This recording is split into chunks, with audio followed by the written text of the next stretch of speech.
My name is Keith Jaeger. I'm CTO for a company called Wildflower Health. You can probably guess where I'm from. This is the view just about from our office. Wildflower Health makes healthcare phone apps, and we've been going for about 6-7 years now. It's always difficult to do a presentation at the end of a day like this, when their brains are already full. So I'm not going to try to teach you too much. I am going to just try to help you get through the next 40 minutes or so. So a little bit about myself. These are the companies that I have been at. I've been doing startups since, well, longer than most of you have been born or have lived. And so you can see I started off in technical software and have moved on through a variety of industries, and generally had pretty good luck. At this point, I am, depending on how you count them, I am 5 up and 2 down, or 6 up and 1 down, depending on how you count desktop, which we will get to. And my role in these companies has always been pretty much the same. I've been responsible for the products and getting the products out. So design, code, test, support. We operate on what's called the one throat to choke model. So if there's ever anything wrong with the product, it's the wrong product, it doesn't work, whatever it is, it's going to be my fault. Right? When I put this presentation together, and I showed this to some friends, they said, well, people may want to know how you got to sign on and how you got into this business. And so I'm going to do a little bit about that, but I'm going to admit up front, it's an embarrassing story. I became a programmer by beating somebody up. And the way that worked was I was on my way to graduate school in public policy with degrees in history and philosophy. And I was taking 2 years off before the big jump to earn some money and take a break, and I was teaching school in Chicago. My first day in the classroom, a fight broke out. This was not the best part of Chicago, I'll tell you that. A fight broke out, and I sent the perpetrators down to the principal's office. He sent them back with a note that said, "You need to learn how to handle these situations yourself." Yeah. So that day, I signed up for martial arts, and I dutifully went every day. And it got me through the year just fine. And it was a big help when I had to take things away from children that they shouldn't have. Children, they were larger than I was. But in spring, I found out that my school was closing and I was losing my job. So when I went to martial arts that day, one of the things you do is you do some sparring, and it's all about respect and control. And I was not in a very good mood, so I was not being very respectful and not very controlled. So I was pounding the living daylights out of the guy I was fighting against. And he's like, whoa, what? And I said, hey, I'm really sorry, I just lost my job. And he said, well, why didn't you come down to the electric company and be a computer programmer? And I said, because I've never even had a class in computers or programming. And he said, well, the electric company takes a batch of people every summer.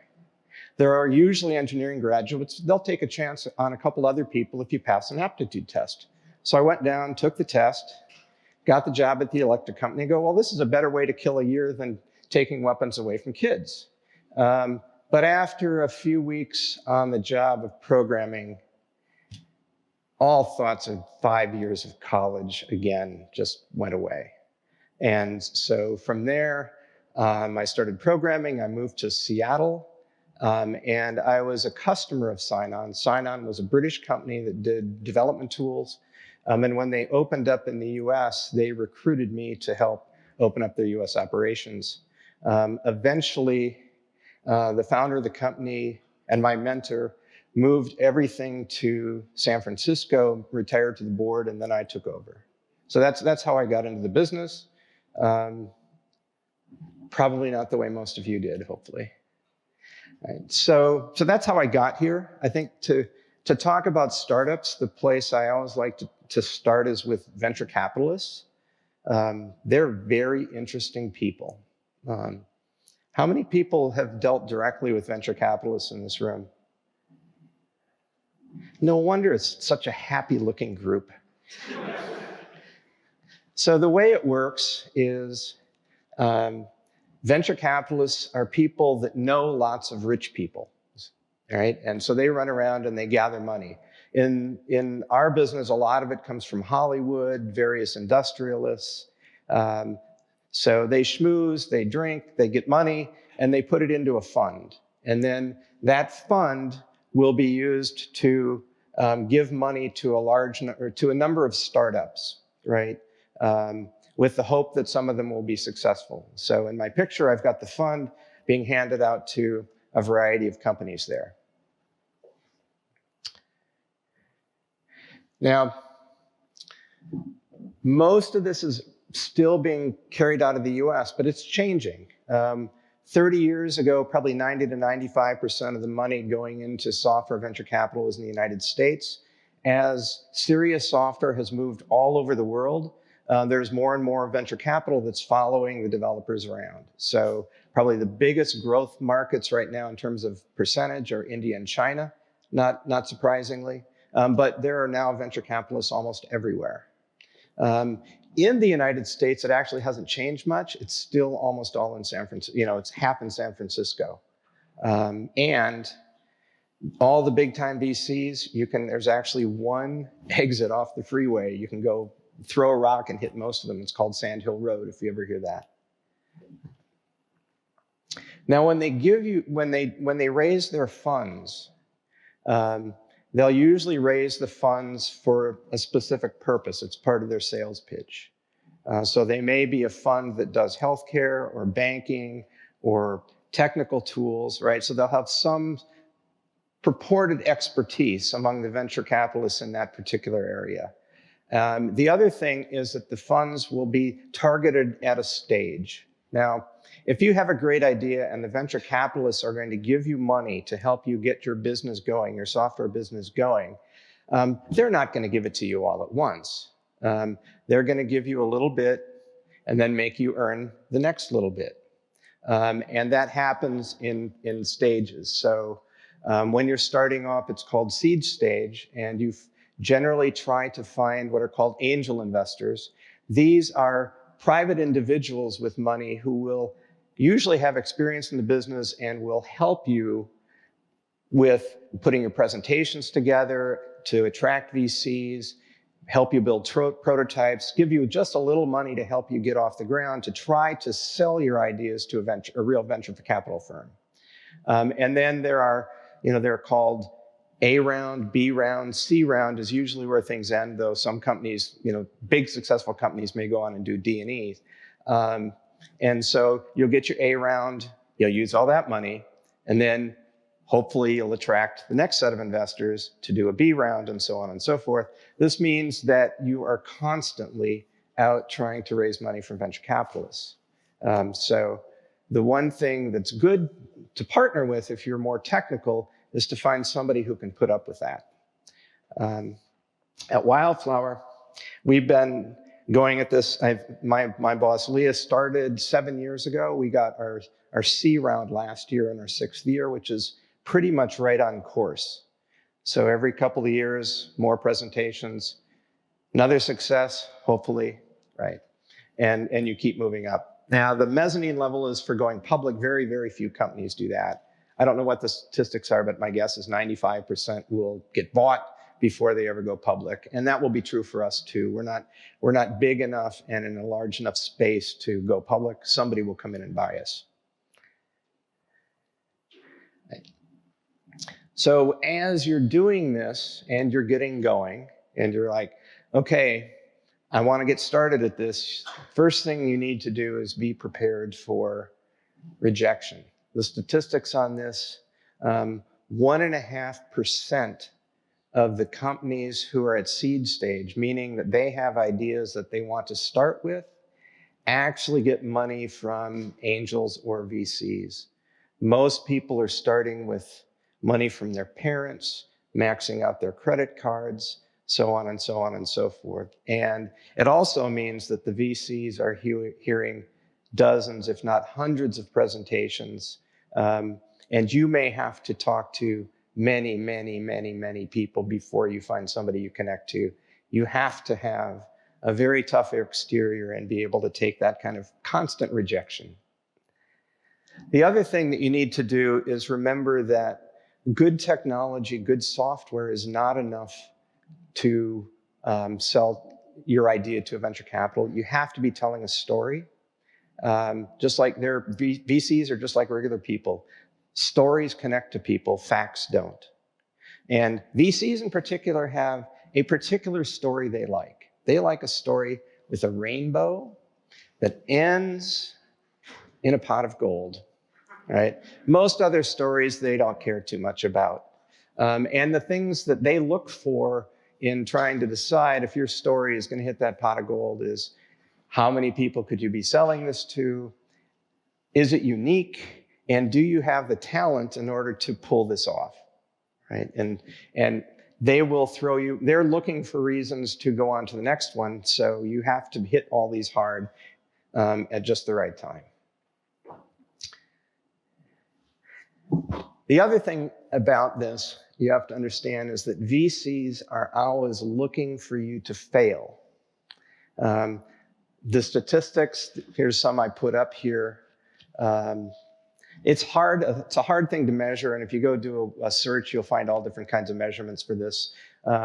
Probably the one you hear a lot is 90% fail, 95% fail. That's probably counting everybody that ever tried all the way to the end. Some others, 75, I saw with VC backing, or even just going from your Series A, your first round, to your second round, half the people will drop out. So you're always getting dropped out as you go up the stages.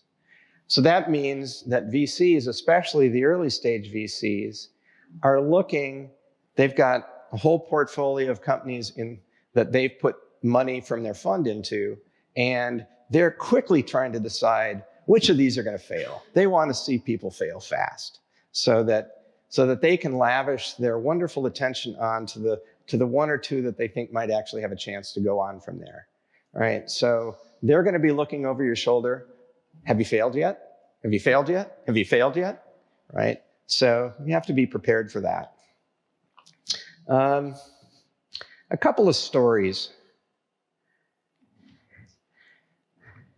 I was at a company called desktop.com. This was in 2000. It was founded by Katie Burke and Larry Drebus, who invented internet email. And we'd put together a desktop that ran through the internet. This was in the year 2000. So that whatever computer you signed on to, your desktop would be there. We had effectively a version of Dropbox. Your files would follow you. We had apps for weather and news and all that kind of stuff. We had little games, and you could put your own stuff on the desktop. It was really cool stuff. We had 250,000 users with no marketing at all, just through word of mouth. But this was the internet bust. And the VCs, their funds had been crushed, and they were hurting. And this one was going to be, okay, how are we going to make money at this tomorrow? Tell me, where are you going to make money tomorrow? Well, internet advertising was just starting to be an idea. This was going to take some time. And they said, sorry, we don't have time. We want our money back. We're going to take the money from you and just give it to a couple of other people who might be able to give us some quick money because our fund looks terrible right now. So they shut it down. They just pulled the money out. The only silver lining here is that the founders, Larry and Katie, had, when they raised it, they had put in $3 million of their own. The VCs had put in 27.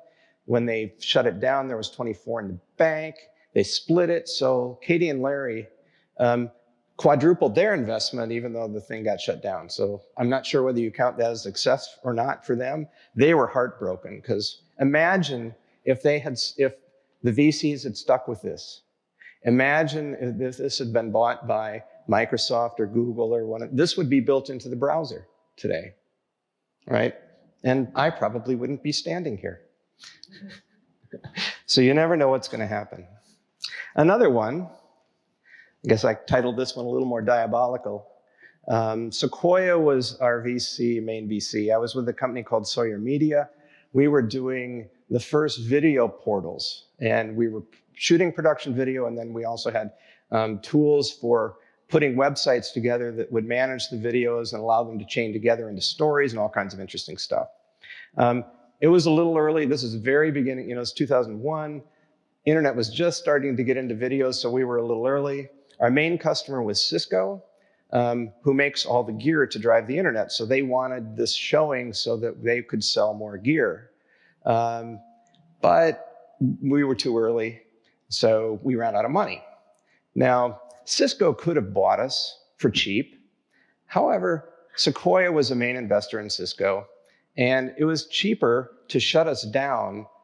Sequoia gets the technology, and then Cisco has access to it. So you never know how things are going to turn out. All right, so now you know well, I'm not sure what you know how to do. VCs are necessary, you're going to need money, but a little bit of warning about what they're looking out for. So now you're going to go off and you get started. And a couple of things that, just a few things to say about what you need to be prepared for. The first one is you're going to be going down a path like nothing you would have ever expected. And you'll be put in situations where how you react to things that you didn't expect will make a difference. The best story I like to tell about this one is I was at Sign-On and we were doing development tools, and I was invited to be the first non-Microsoft speaker to speak at a Microsoft development conference. It was a big honor. I was sharing the stage with their database architect. There were 7,000 people in the room. There were channels to other things. I mean, it was scary. I'd never seen so many people in one place. An hour before the presentation was to start, my demo stopped working. It turned out that the code was still being done in London. Somebody a year earlier had put a time bomb in the code. Something was done in those days in case the code fell into the wrong hands, it would just disintegrate. Well, the hour before the presentation started was actually midnight in London. Time bomb went off, software disappeared. Now, luckily for me, I had some really sharp guys. They managed to figure this out within an hour, get me a new copy up to Seattle, and 5 minutes before the presentation, I was ready to go. I was a wreck. I was not prepared for anything going wrong in the presentation. I did not do very well, right? This was a huge opportunity, and an opportunity probably lost, right? So just so you know, if this presentation goes sideways, you got to have thought about this. I have some friends that are ready to kick the power cords so that the lights will go dark in here and I can leave gracefully, right? Another thing that's really important is, regardless of your position when you're starting off, is to really watch the money. I've had two where a CEO and I were brought in to help get things going after they were struggling. And we were told, oh, they've got $3 million, you got $3 million in the bank, and we figured, well, that should last us about so amount of time. In those two situations, by the time we went through the records ourselves, there was $1 million left. That's not good. The first one, we were lucky. We managed to put together something in less than a year and sell the company, but that was sort of miraculous. The other one was the Sawyer Media one, where we just ran out of money. If we'd had $3 million, there's a pretty good chance we would have made it. There were people interested in us. We just ran out of time. The other one is about money, is to be careful with your early clients. You're going to have, your first client, your second client, your third client, but to the extent that you stay bound to a few large clients, they can have leverage over you. So I was at a company called Finaplex. We did broker desktops for trading stocks and stuff. And we had three financial institutions as our customer. The largest was a company called Wells Fargo Bank in San Francisco. And they decided after a while that they owed us a couple $1 million. They decided, well, having Wells Fargo as a reference is really valuable, and we don't need to pay you the $2 million, right? And what could we do, right? There's really not much we could do. The VCs, of course, had a fit, and because they were not about to donate their fund to, as a charity to Wells Fargo. So we ended up having to shut the company down early, sell it to one of the other two customers for, much less money than what would have been the case if we'd been able to run our course, right? So you always need to be aware of how much timeline you have left, where's the money come from, and what are the risks. And then the last one is to really understand the users that are going to be using the solutions you're trying to provide. I belong to something called CTO Club in San Francisco. There's about 50 of us that get together once a month to commiserate and tell stories and mostly complain. But I got this from the CTO of the company that does Pokemon Go. She had some really, really interesting stories. And she talked a lot about them not understanding their users well enough. So in this one, she said it's as simple as they realized once they were going that girls like to pet the Pokemon and guys like to poke the Pokemon. And, and all of that makes a difference to the solutions they're providing.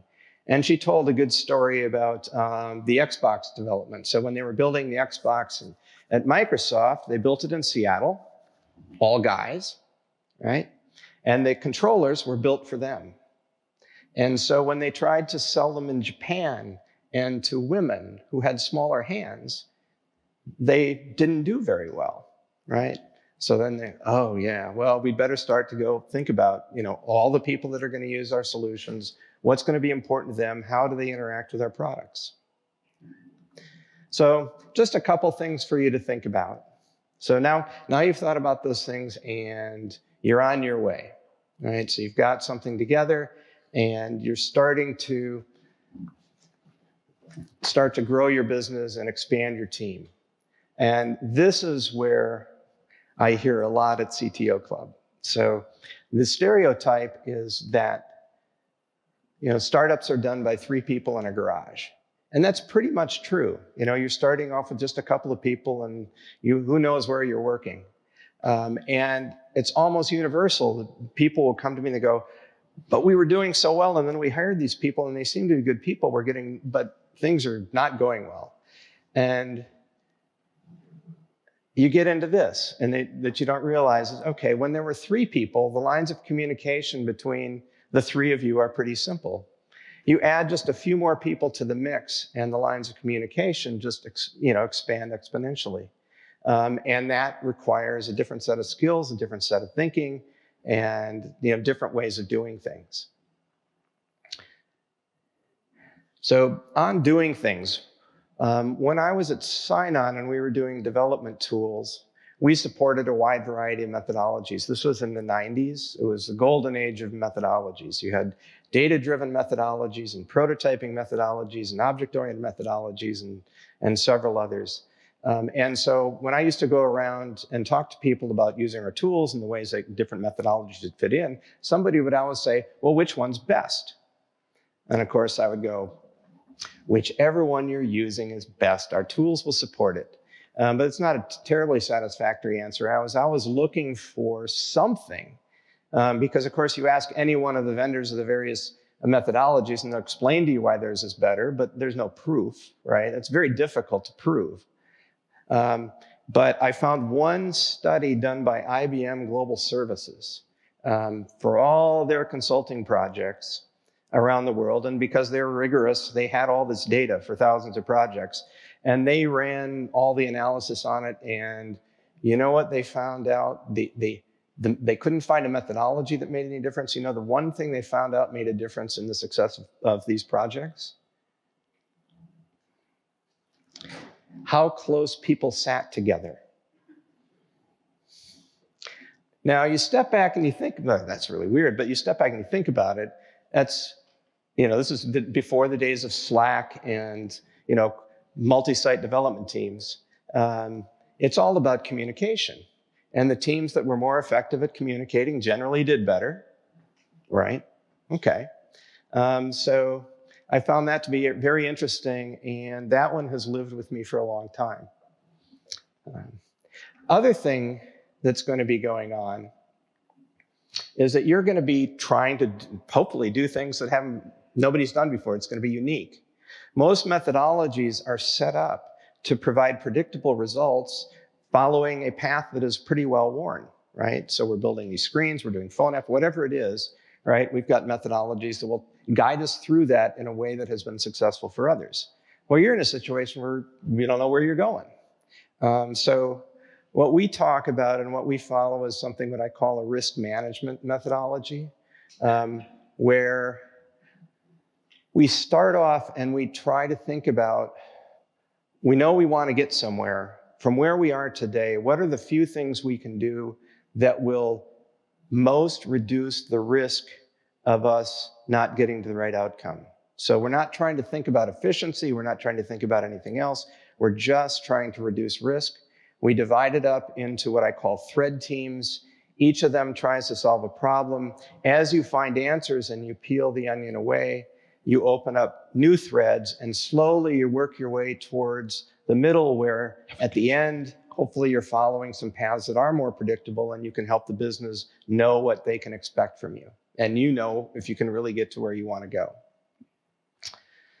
go. Another one is, I've talked about the pressure from the VCs and everything else is they want something tomorrow. Everybody wants something tomorrow. The pressure to be short-sighted is enormous. Just get this in. But it really pays to think a little bit about the future and to write your software or your solutions as flexibly as you can. Just a little time on that so that you leave doors open, so that if you go that way or you go that way, very few startups, go from here to there the way they planned, right? There's often, swings along the way as you learn things. And so if you can leave doors open in your software so that you can extend it in different directions, it's likely to pay dividends. And then again, with the need for speed. So fast, fast, fast. We got to get there. We got to get there. We can't let, we have to do this on a clock. We found the most effective way to do that is you take the thread teams and you make them small autonomous teams and cross-functional teams. So, it's the developers, the QA, business people working together on one particular problem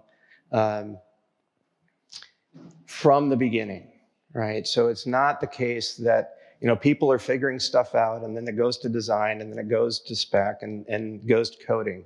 You want, just like in a startup where everybody understood what everybody was trying to accomplish. When you're starting it off, everybody in the room knows what the business needs, where you're going, and it's a small group of people. So you try to replicate that as you can. This means that the skills you need are a little different than typical development organization. That means I've got my autonomous group of 3 people here. They have to be good at thinking and designing and building, but they also have to be able to communicate effectively to the other teams that are in their own threads, right? And they have to know when to do that. They have to know when to listen and when to speak and still be able to maintain their own autonomy. And it's more than that. Those small teams also need to communicate with the clients and the users and sales and marketing and all the other aspects that are required to get input in order to make sure you're doing the right job. So now we need people that are not only good at designing and testing and coding, we need people that are good at also reaching out to people, listening, so on and so on and so forth. And so basically, you need really good people. Now, the good news is that if you operate in this kind of environment, it's the kind of place good people want to go, right? So there are plenty of people out there that are sharp and they want to understand more and have a bigger stake than just getting a pile of specs and doing the best job coding that. The hardest part of this, I found, and I work on this one daily, is trust. I have autonomous thread teams out there going their own directions. I hear from them occasionally. right? Every team has to trust that the other one is going to do the right thing. I have to trust that they're going to do the right things. I have to give them space, right? This is hard. It's hard for me, but it's also hard for the people in the teams. But I don't think they're doing the right thing over there. I need to jump in and help. No, you got to give everybody the space. And it does mean that sometimes things will run ragged. You're running fast, people are in independent teams, but in the aggregate over time, the results are better than putting in lots of layers of reviews and management. Those things will come when your company gets bigger, right? It's inevitable. But when you need speed, you're going to have to trust. Right? So on hiring then, a couple of rules that we like to follow.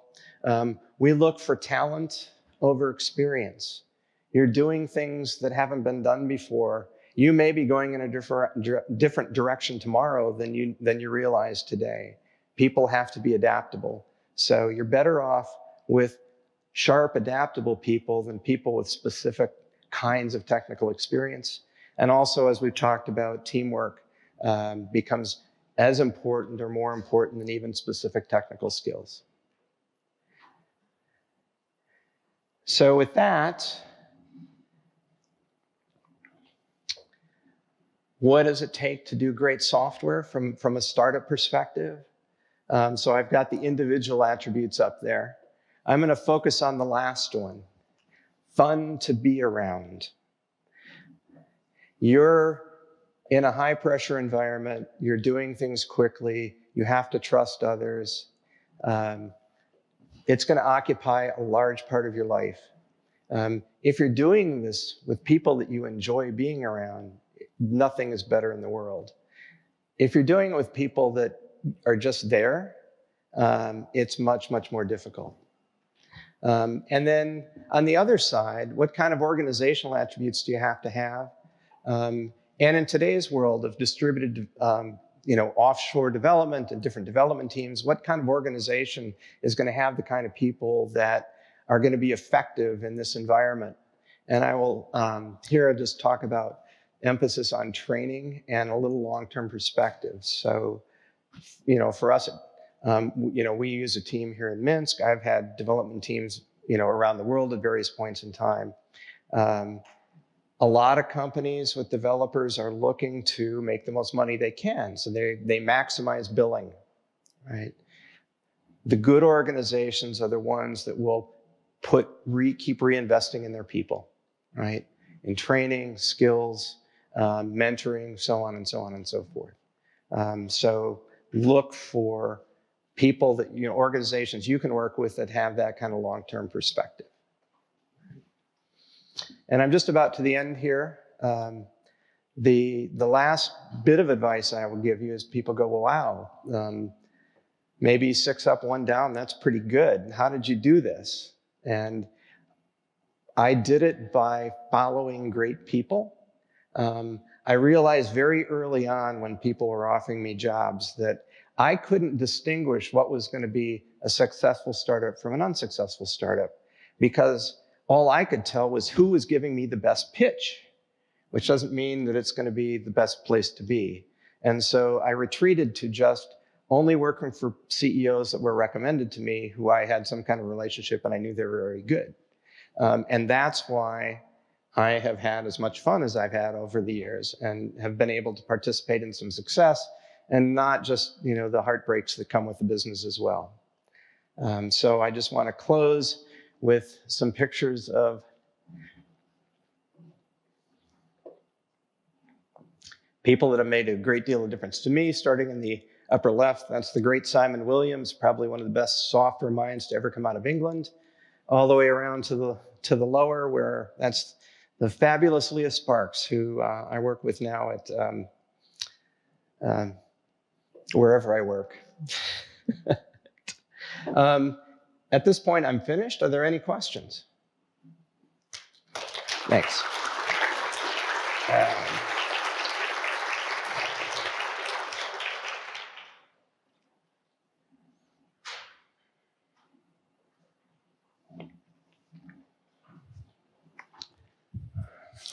Thanks a lot for a great topic. I have a question for you regarding what you said.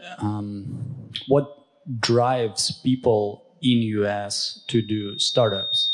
You mentioned a lot of issues connected to that. You have to loan your house. You have to, and you have to work for food sometimes. And it's way harder to do that in US rather than, for instance, in Belarus. So you can easily find food here, right? It's there, for instance.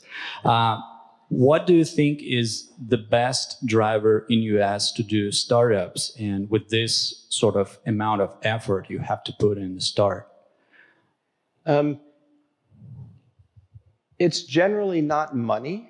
The people who do this are generally, they find something that they're really interested in, and then they can see that it might have a place in the world. And once they see that their interest could have a place in the world, there's a certain kind of person that just can't let that go. They have to see if it's really true. And I think for a lot of them, it's a way to measure themselves. They have an idea. They really want to see if they have what it takes to follow it through. It's, like I say, it's a pretty rare breed.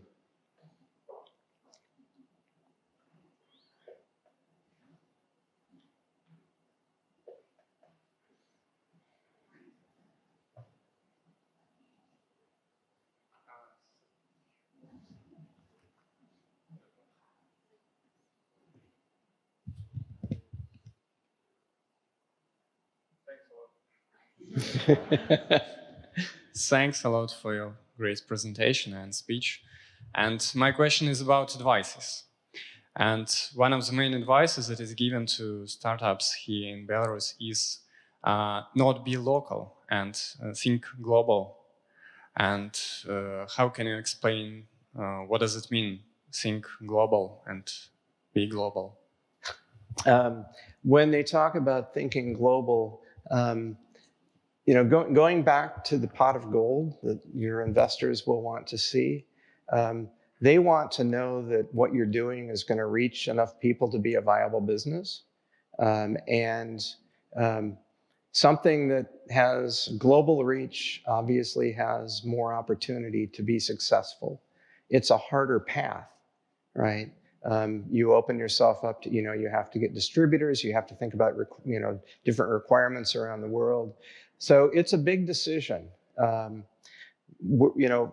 Wildflower, we only do the United States. We're not thinking about global because in healthcare, the complications would be just too much. But for many of my other companies, we actively sold around the world, and we had distributors around the world. And if you understand if you believe that you can understand the users in those environments, then it just opens up more possibilities for your solutions. But you really do have to understand both the users and how you're going to reach the people that are going to buy your product.